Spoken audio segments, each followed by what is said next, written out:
চিন্তা করে দেখো না কবরে কি যাইবা না, চিন্তা করে দেখো না কবরে কি যাইবা না। যেই কবরে আল্লাহ ছাড়া বন্ধু কেহ রইবে না। চিন্তা করে দেখো না কবরে কি যাইবা না, চিন্তা করে দেখো না কবরে কি যাইবা না। যেই কবরে আল্লাহ ছাড়া বন্ধু কেহ রইবে না। চিন্তা করে দেখো না কবরে কি যাইবা না। বিশ্বনবী হযরত মুহাম্মদ সাল্লাল্লাহু আলাইহি ওয়াসাল্লাম বাড়িতে আসার পর মা খাদিজাতুল কুবরাকে জিজ্ঞাসা করে বললেন, হে খাদিজা, তোমার কি হয়েছে, তুমি এই জায়গার মধ্যে শুয়ে আছো? বিশ্বনবী হযরত মুহাম্মদ সাল্লাল্লাহু আলাইহি ওয়াসাল্লাম খাদিজাকে জিজ্ঞাসা করে বললেন, হে খাদিজা, তোমার কি হয়েছে, তুমি এই জায়গার মধ্যে শুয়ে আছো? খাদিজা নবীজিকে বলতেছে, নবীজি, আমার স্বামী, আমি তো অসুস্থ, আমার পেটের ব্যথাটা তো বেড়ে গেছে, আমি মনে হয় আমি দুনিয়ার ভিতর আর বেশি দিন আমি বাঁচবো না। দুনিয়ার ভিতর মনে হয় আমি আর বেশি দিন আমি বাঁচবো না। বিশ্বনবী হযরত মুহাম্মদ সাল্লাল্লাহু আলাইহি ওয়াসাল্লাম এই কথা শোনার পর, খাদিজাতুল কুবরার কথা শোনার পর, বিশ্বনবী হযরত মুহাম্মদ সাল্লাল্লাহু আলাইহি ওয়াসাল্লাম তার চক্ষু দিয়ে পানি পড়ল, তার চক্ষু দিয়ে পানি বের হয়ে গেল। বিশ্বনবী হযরত মুহাম্মদ সাল্লাল্লাহু আলাইহি ওয়াসাল্লাম খাদিজাকে বলতেছে, খাদিজা, তুমি দুনিয়া ছেড়ে তুমি চলে যাইবা, দুনিয়া থেকে তুমি চলে যাইবা। আমি নবীজি, আমি নবীজি, আমি কার কাছে থাকবো, আমাকে কে দেখবে? আমি কার কাছে থাকবো, আমাকে কে দেখবে? খাদিজাতুল কুবরা বলতেছে, নবীজি, আমি তো আপনার সাথে থাকার জন্যই তো, আমি তো আপনার জন্য, আপনার কাছে থাকার জন্যই গো নবীজি, আমি ইসলামের জন্য তো নবীজি, আমার যা কিছু ছিল আমি সব কিছুই তো আমি ইসলামের জন্য আমি ব্যয় করে দিয়েছি। আমি আপনার কাছে থাকার জন্যই তো আমার যত ধন সম্পদ ছিল আমি সব কিছুই আমি আল্লাহর রাস্তায় আমি ব্যয় করে দিয়েছি। এখন আমার খাদিজাতুল কুবরা থাকার মধ্যে আছে শুধু, থাকার মধ্যে আছে শুধু একটি গ্লাস, একটি প্লেট, একটি বালিশ। আমি সব কিছুই তো একটা একটা করে রেখেছি আমি আপনার কাছে থাকার জন্য। আর যা কিছু ছিল নবীজি, আমি তো সব কিছুই তো আমি আল্লাহর রাস্তায় আমি ব্যয় করে দিয়েছি। বিশ্বনবী হযরত মুহাম্মদ সাল্লাল্লাহু আলাইহি ওয়াসাল্লাম খাদিজাকে জিজ্ঞাসা করে বললেন, হে খাদিজা,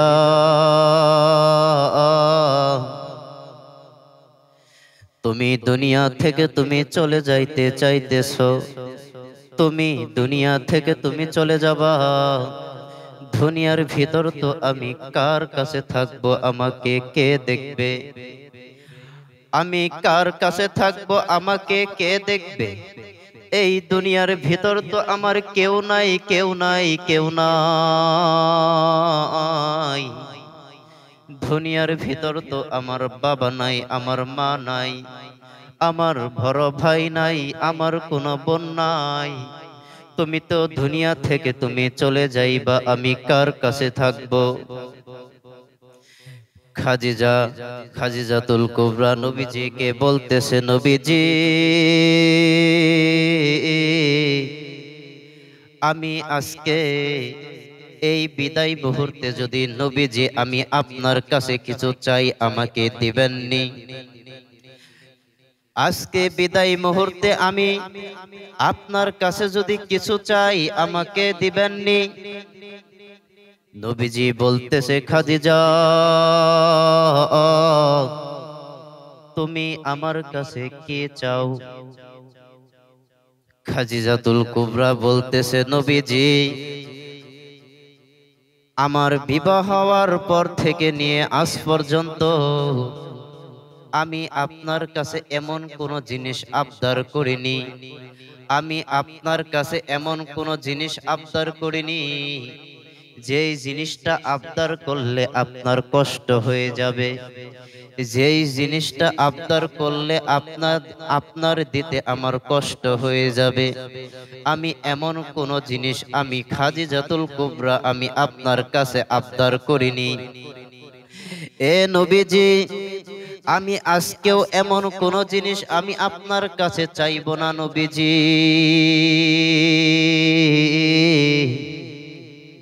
আমি এমন কোন জিনিস আমি আপনার কাছে চাইব না যেই জিনিসটা আমাকে দিতে আপনার কষ্ট হয়ে যায়, আপনার কষ্ট হয়ে যায়।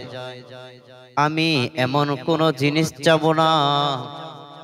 আমি নবীজি আমি আপনার কাছে তিনটা জিনিস চাই, আমি আপনার কাছে তিনটা জিনিস চাই। বিশ্বনবী হযরত মুহাম্মদ সাল্লাল্লাহু আলাইহি ওয়াসাল্লাম খাদিজাতুল কুবরাকে বললেন, হে খাদিজা তুমি তিনটা জিনিস তুমি আমার কাছে কি চাইতেছো খাদিজা? আমি নবীজি তুমি তো খাদিজা তুমি ইসলামের জন্য তো তুমি ইসলামের জন্য তো তোমার যা কিছু ছিল তুমি সব কিছুই ব্যয় করে দিয়েছো। আমি নবীজি আমার দেওয়ার মতো যদি সামর্থ্য যদি থাকে খাদিজা, আমার দেওয়ার মতো যদি সামর্থ্য থাকে, আমার দেওয়ার মতো সামর্থ্য থাকলে আমি খাদিজা আমি তোমাকে অবশ্যই অবশ্যই আমি তোমাকে দিব। নবীজি বলতেছে, খাদিজা তুমি তো সবকিছুই দিয়েছো, তুমি আজকে বিদায় অবস্থায় তুমি আমার কাছে তুমি বিদায় অবস্থায় তুমি আজকে আমার কাছে তিনটা জিনিস তুমি চাইছো। যদি তুমি আজকে যদি তুমি বলো নবীজি আপনার কলিজাটাও আমার দিতে হবে, আমি নবীজি তোমার জন্য আমার কলিজাটাও দিতে প্রস্তুত। বিশ্বনবী হযরত মুহাম্মদ সাল্লাল্লাহু আলাইহি ওয়াসাল্লাম বলতেছেন, হে খাদিজা হে খাদিজা তোমার তিনটা জিনিস কি কি হচ্ছে? তোমার তিনটা জিনিস কি কি জিনিস? খাদিজাতুল কুবরা বলতেছে, নবীজি আমার এক নাম্বার জিনিস হচ্ছে নবীজি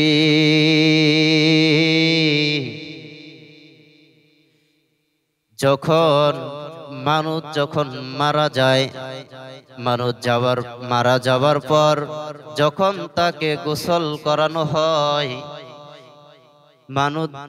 মানুষ মারা যাওয়ার পর যখন তাকে গোসল করানো হয়, গোসল করানোর পর যখন তাকে কাফন পরানো হয়, আমাকে নবীজি যখন কাফন পরানো হবে তখন নবীজি আপনার একটা জুব্বা মুবারক আমার ওই কাফনের সাথে আপনি দিয়ে দিবেন নবীজি। দ্বিতীয় নাম্বার হচ্ছে নবীজি যখন আমাকে কাফন পরানো হবে, কাফনের কাফন পরানোর পর যখন আমাকে জানাজার দিকে যখন নিয়ে যাওয়া হবে, জানাজা পড়ানোর জন্য যখন নিয়ে যাওয়া হবে, নবীজি আপনি নিজে আমার জানাজা আপনি নিজে পড়াইবেন। দুনিয়ার কোন মানুষকে দিয়ে জানাজা পড়াইবেন না, দুনিয়ার কোন মানুষকে দিয়ে আমার জানাজা নবীজি আপনি পড়াইবেন না। নবীজি আমার জানাজা নবীজি আপনি নিজে ইমামতি করবেন, আমার জানাজা আপনি নিজে জানাজা নামাজ পড়াইবেন। বিশ্বনবী হযরত মুহাম্মদ সাল্লাল্লাহু আলাইহি ওয়াসাল্লাম বিশ্বনবী হযরত মুহাম্মদ সাল্লাল্লাহু আলাইহি ওয়াসাল্লাম খাদিজাকে বলতেছে, খাদিজা তোমার 2 নাম্বার জিনিসটাও আমি বুঝলাম, 3 নাম্বার জিনিসটা তোমার কি? তোমার 3 নাম্বার জিনিসটা চাওয়া কি? তুমি 3 নাম্বার জিনিসটা কি চাও? খাদিজাতুল কুবরা বলতেছে, নবীজি আমার 3 নাম্বার জিনিস চাওয়া হলো, নবীজি যখন আমার জানাজা হয়ে যাবে, জানাজা হয়ে যাওয়ার পর যখন আমাকে মাটি দেওয়ার জন্য দুনিয়ার সব মানুষ যখন মাটি দেওয়ার জন্য যখন সব মানুষ আমাকে কবরস্থানের দিকে যখন নিয়ে যাবে, কবরস্থানের দিকে যখন নিয়ে যাওয়ার পর আমাকে মাটি দেওয়ার পর যখন সব মানুষ যখন চলে আসবে, সব মানুষ যখন চলে আসবে, সব মানুষ চলে আসার পর আপনি ওই জায়গায় দাঁড়িয়ে আমার সওয়ালের জবাবটা আপনি নবীজি দিয়ে দিবেন। বিশ্বনবী হযরত মুহাম্মদ সাল্লাল্লাহু আলাইহি ওয়াসাল্লাম এই কথা শোনার পর খাদিজাতুল কুবরাকে জিজ্ঞাসা করে বললেন, হে খাদিজা, খাদিজাতুল কুবরাকে জিজ্ঞাসা করে বললেন, হে খাদিজা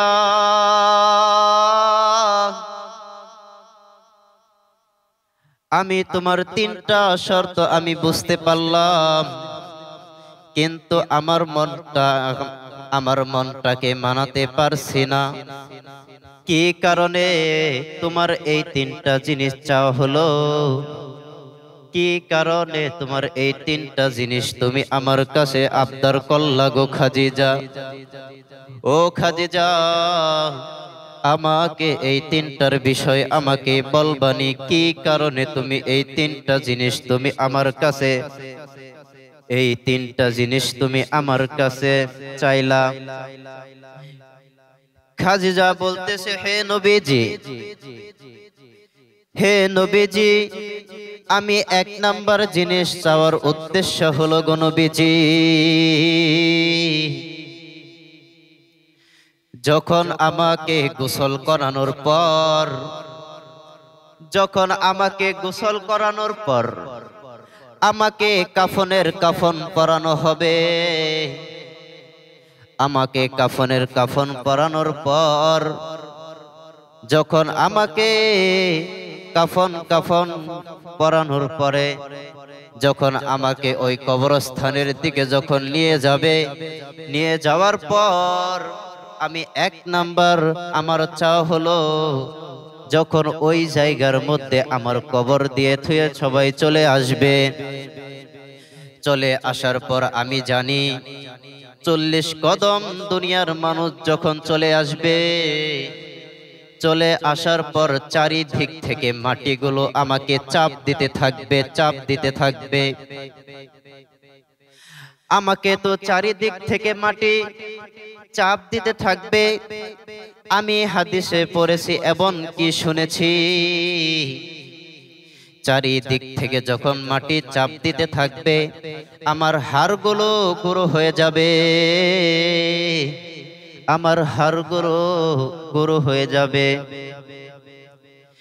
এই কারণে আপনার জুব্বা যদি আমার গায়ের ভিতর থাকে, আপনি তো আল্লাহর বন্ধু নবীজি, আপনি তো আল্লাহর বন্ধু, আপনি আল্লাহর বন্ধু।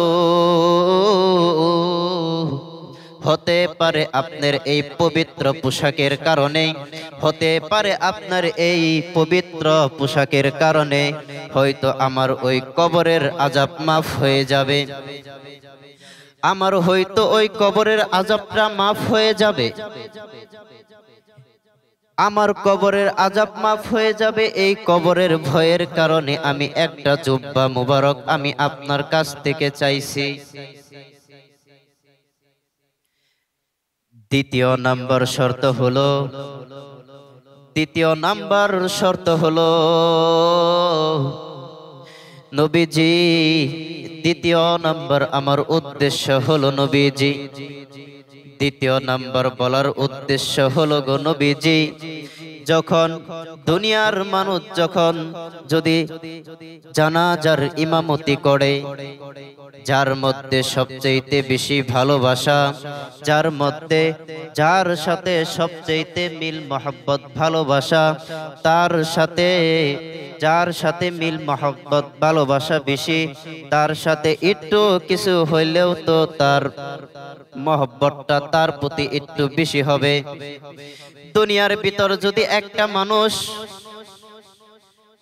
যার সাথে মিল মহব্বত ভালোবাসা বেশি, তার সাথে তার জানাজা পড়াইতেও তো মিল মহব্বত একটা আলাদা একটা মিল মহব্বত এসে যায়। আমি তো আপনার স্ত্রী ছিলাম, আবার আপনি তো আল্লাহর নবী ছিলেন। আপনি যদি আমার ইমামতি করেন, আপনি আমার ইমামতি করার পর যখন 3 নাম্বার তাকবীর যখন মায়াতের জন্য দোয়া করা হয়, যখন মায়াতের জন্য দোয়া করা হয়, 3 নাম্বার তাকবীরে যখন মায়াতের জন্য দোয়া করা হয়, তখন আপনার চোখে থেকে যদি 1 ফোঁটা পানি যদি বের হয়ে যায়, 1 ফোঁটা পানি যদি বের হয়ে যায়, হাদিসের মধ্যে এসেছে কেউ যদি স্ত্রীর জন্য যদি 1 ফোঁটা পানি বের হয়ে যায়, তার জাহান্নামের আগুন তো তার জন্য হারাম হয়ে যায়। এই কারণে নবীজি আপনি আমার জানাজা পড়াইবেন, এই কারণে আমি আপনাকে জানাজা পড়াইতে বলছি গো নবীজি। আপনাকে এই কারণে আমার জানাজা আপনি নবীজি আপনাকে আমি পড়াইতে বলছি। যদি 1 ফোঁটার পানির পড়ার কারণে যদি আমার জাহান্নামের আগুন যদি হারাম হয়ে যায়, কবরের ভয়ের কারণে আমি এই জিনিসটা আমি আপনার কাছে চেয়েছি। বিশ্বনবী হযরত মুহাম্মদ সাল্লাল্লাহু আলাইহি ওয়াসাল্লাম খাদিজাকে বলতেছে, খাদিজা তোমার 3 নাম্বার শর্তটা কি? তোমার 3 নাম্বার শর্তটা কি জন্য আমাকে বলছিলা? তুমি 3 নাম্বার শর্তটা তুমি আমার কাছে কি জন্য তুমি চাইছিলা?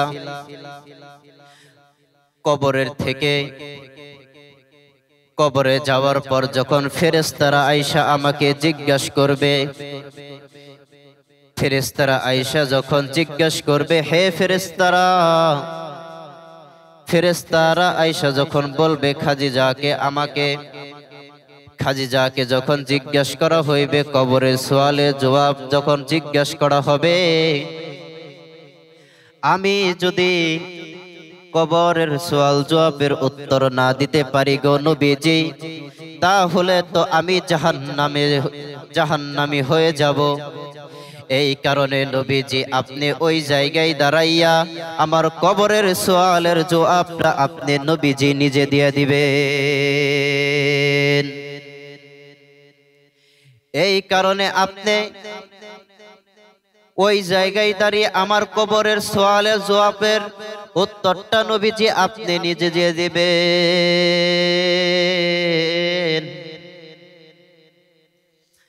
কবরের ভয়ের কারণে আমি এই 3টা জিনিস আমি আপনার কাছে চাইছি গো নবীজি। আজকে বর্তমান যুগে একটা সাহাবীর স্ত্রী হওয়ার পর যদি আজকে কবরের ভয়ের কারণে যদি এমন ভাবে চিৎকার করতে থাকে, আর আমি আর আপনি কত ভুল করতেছি, কত গুনাহ করতেছি, কত ভুল করতেছি, কত গুনাহ করতেছি, তাহলে আমার আর আপনার কি পরিমাণ কবরের কথা স্মরণ করা দরকার। চিন্তা করে দেখো না কবরে কি যাইবা না, চিন্তা করে দেখো না কবরে কি যাইবা না, যেই কবরে আল্লাহ ছাড়া বন্ধু কেহ রইবে না। চিন্তা করে দেখো না কবরে কি যাইবা না, চিন্তা করে দেখো না কবরে কি যাইবা না, যেই কবরে আল্লাহ ছাড়া বন্ধু কেহ রইবে না। চিন্তা করে দেখো না কবরে কি যাইবা না। এই দুনিয়া ছাড়িয়া কোথায় যাইবা ভাগিয়া, এই দুনিয়া ছাড়িয়া কোথায় যাইবা ভাগিয়া, কেমনে সে তাই রইবে পরে শুধুই মাটির বিছানা। চিন্তা করে দেখো না কবরে কি যাইবা না, চিন্তা করে দেখো না কবরে কি যাইবা না, চিন্তা করে দেখো না কবরে কি যাইবা না। মুহতারাম হাজিরিন, বিশ্বনবী হযরত মুহাম্মদ সাল্লাল্লাহু আলাইহি ওয়াসাল্লাম, বিশ্বনবী হযরত মুহাম্মদ সাল্লাল্লাহু আলাইহি ওয়াসাল্লাম স্ত্রী হওয়ার পরও খাদিজাতুল কুবরা কবরের ভয়ের কারণে এমন ভাবে চিৎকার করতেছিলেন। আর আজকে আমরা দুনিয়ার মানুষ লোভে লালসায় পড়ে আজকে আমরা মৃত্যুকে ভুলে গিয়েছি, আজকে আমরা মৃত্যুকে ভুলে গিয়েছি। আরে যুবক ভাই, মৃত্যু তো হচ্ছে এমন একটা জিনিস রে ভাই, আজকে দুনিয়ার ভিতর আমরা এসেছি এই কারণে কবি বলেছেন, যেদিন তুমি এসেছিলে ভবে কেঁদেছিলে তুমি হেসেছিলে সবে, এবং জীবন তুমি করিয়ে গঠন মরিলে হাসিবে তুমি কাঁদিবে ভুবন। কথা ঠিক কিনা? এবং জীবন তুমি করিয়ে গঠন মরিলে হাসিবে তুমি কাঁদিবে ভুবন। দুনিয়ার ভিতর যখন আমরা এসেছিলাম, মায়ের পেট থেকে যখন গরিষ্ঠ হওয়ার পর আমাকে দেখে হয়তো বাবা খুশি হয়েছিল, আমাকে দেখে হয়তো আমার বড় ভাই খুশি হয়েছিল, আমাকে দেখে হয়তো আমার প্রতিবেশীরা খুশি হয়েছিল। যখন তুমি অন্ধকার কবর দেশে তুমি চলে যাইবা, ওই দিনকা তুমি যেদিন তুমি দুনিয়া ছেড়ে যেদিন তুমি কবর দেশে যেদিন চইলা যাইবা, ওই দিন তুমি দুনিয়ার মানুষগুলো সেদিন তোমাকে দেখে কাঁদবে, আর তুমি হাসতে হাসতে তুমি কবর দেশে চইলা যাইবা। এই কারণেই কবি বলছেন, যেদিন তুমি এসেছিলে ভবে কেঁদেছিলে তুমি হেসেছিলে ছবে, এবং জীবন তুমি করিয়ে গঠন মরিলে হাসিবে তুমি কাঁদিবে ভুবন। আরে ভাই, প্রত্যেকটা মানুষেরই তো মৃত্যুর স্বাদ গ্রহণ করতেই হবে। আজকে আমাদের মধ্যে মৃত্যুর ভয় নাই, আজকে আমাদের মধ্যে মৃত্যুর ভয় নাই, মৃত্যুবরণ করতে হবে এই জিনিসটা আমরা ভুলে গিয়েছি।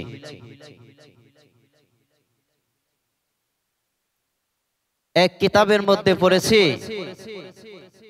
যে মৃত্যু তো হচ্ছে এমন নিকটে, মানুষের এত নিকটে থাকে, এই চক্ষু থেকে নিয়ে এই চক্ষু পর্যন্ত ভাই কত দূর হবে। তার চেয়ে মৃত্যু হচ্ছে আরো অতি নিকটে, তার চেয়ে মৃত্যু তো হচ্ছে আরো অতি নিকটে। এই কারণে যুবক ভাই, হে বৃদ্ধ বাবাজি, আমি ভুলে যাই, তোমার জীবনটাকে সাজাও রে বাবা, তোমার জীবনটাকে সাজাও। আজকে তুমি ভাবতেছো এই দুনিয়ার ভিতরে আমি আছি, আজকে তুমি ভাবতেছো এই দুনিয়ার ভিতরে আছি, এই দুনিয়ার ভিতরে আজকে তুমি দুনিয়ার ভিতরে যদি তুমি আজকে যদি কোনো বেকরে পড়ো, দুনিয়ার ভিতরে যদি তুমি আজকে যদি কোনো একটা বড় ধরনের অ্যাক্সিডেন্ট হয়ে যায়, তুমি এই দুনিয়ার তোমাকে মানুষ তোমাকে চিকিৎসার দ্বারা হোক ডাক্তার দ্বারা হোক, কবিরাজ দ্বারা হোক, তোমার ওই চিকিৎসা করিয়া তোমাকে সুস্থ করে দিতে পারে। আরে ভাই, কবর তো হচ্ছে এমন একটা জায়গা রে ভাই, কবর তো হচ্ছে এমন একটা জায়গা, যেই জায়গার ভেতরে যে যায় সে আর কখনো আসে না।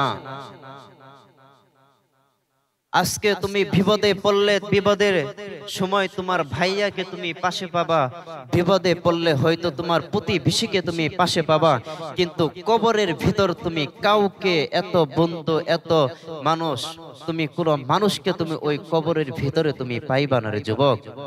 এই কারণে ভাই বইলা যাই, তোমার জীবনটাকে সাজাও, তোমার জীবনটাকে সাজাও, তোমার আমল আখলাক দিয়ে তোমার ঈমানটাকে মজবুত করো।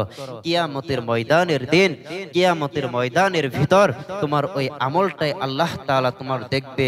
তোমার কিয়ামতের ময়দানে এই কথা দেখবে না, এই কথা আল্লাহ শুনবে না যে তুমি দুনিয়ার ভিতর কি করতেছো, দুনিয়ার ভিতর কেমনে চলছো, তোমার ওই আমল নামা কি আছে, এই জিনিসটাই ওই দিনকে দেখা হবে।